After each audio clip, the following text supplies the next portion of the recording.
nationale convergent tous vers une seule priorité. C'est l'accès de tous les Sénégalais, sans distinction, à une meilleure qualité de soins possible, sans subir de risques financiers pouvant compromettre la satisfaction d'autres besoins essentiels. Pour y parvenir, une place importante est accordée à la santé de la mère, de l'enfant et de l'adolescent. Aujourd'hui, je souhaiterais vous parler d'un sujet crucial qui mérite une attention et un engagement accru. Il s'agit de l'implication des hommes dans la santé de la reproduction.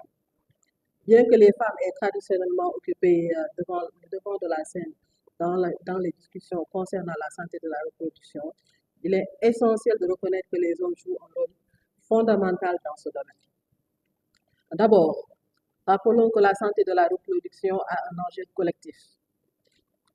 En effet, la santé de la reproduction ne concerne pas uniquement la capacité des femmes à concevoir et à donner naissance. Elle englobe une série de facteurs affectant la vie et le bien-être de l'ensemble de la famille. Ainsi, l'engagement des hommes dans les questions de santé de la reproduction est non seulement bénéfique pour eux-mêmes, mais aussi pour leurs partenaires, leurs enfants et la société dans son ensemble. Pour ce faire, il faudrait que les hommes soient éduqués et informés sur les aspects de la santé de la reproduction, y compris la santé sexuelle, donc comprendre ce qu'est la contraception, les infections sexuellement transmissibles et la nécessité d'un comportement sexuel responsable. Parler également de fertilité, prendre conscience des facteurs qui peuvent influer sur la fertilité masculine, tels que le tabagisme, l'alcool, le surpoids, l'exposition à des substances chimiques et toxiques, mais également être présent et soutenir les partenaires dans les traitements d'infertilité. La préconception, un concept que nous ne connaissons pas trop, mais qui est aussi important par rapport à l'importance d'adopter un mode de vie sain avant la conception afin de maximiser les chances de conception et assurer un développement sain et durable du fœtus. L'implication des hommes dans la santé de la reproduction a des effets positifs également sur les enfants et la famille. Donc, des études ont montré que les enfants dont les pères sont impliqués dès le début de la grossesse ont tendance à avoir un meilleur résultat en matière de santé et de développement.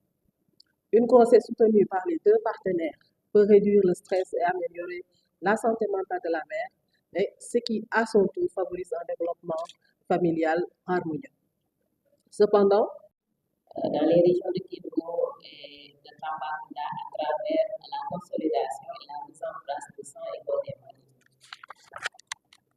Cette initiative École des marines constitue une réponse pertinente aux défis majeurs liés à la santé de la reproduction et aux relations de genre.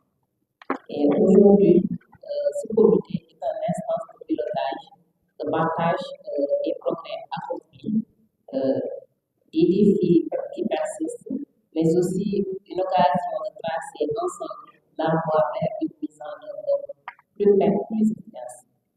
Ensemble, nous pouvons et nous devons faire de la stratégie École des marines un véritable moteur du changement de la communauté.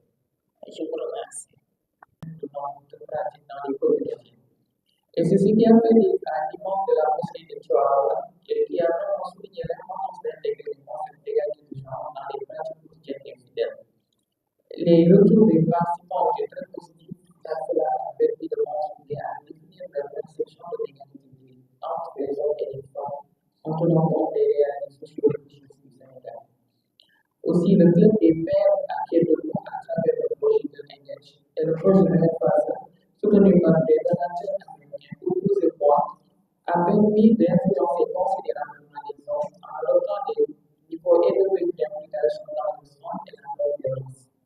Ces hommes pères et référents dans leur communauté assument leur responsabilité des soins domestiques, contribuant à créer un environnement dans lequel les femmes peuvent exercer leur pouvoir d'action pour accéder à un travail rémunéré pour consacrer plus de temps au repos, tout en subissant moins de stress lié à l'éducation des enfants et particulièrement des filles.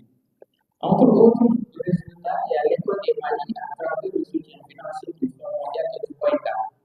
Ces hommes, en particulier dans la zone sud et nord, se sont engagés régulièrement dans des activités de soins, ce qui leur a permis d'explorer de nouveaux modes d'interaction au sein du foyer. Cette implication a favorisé des relations basées sur le respect mutuel, loin des dynamiques de pouvoir traditionnelles de l'usage de la violence. Et je dis aussi que nous avons en ce moment à notre bureau de Niger commencé à business en la stratégie appelée l'école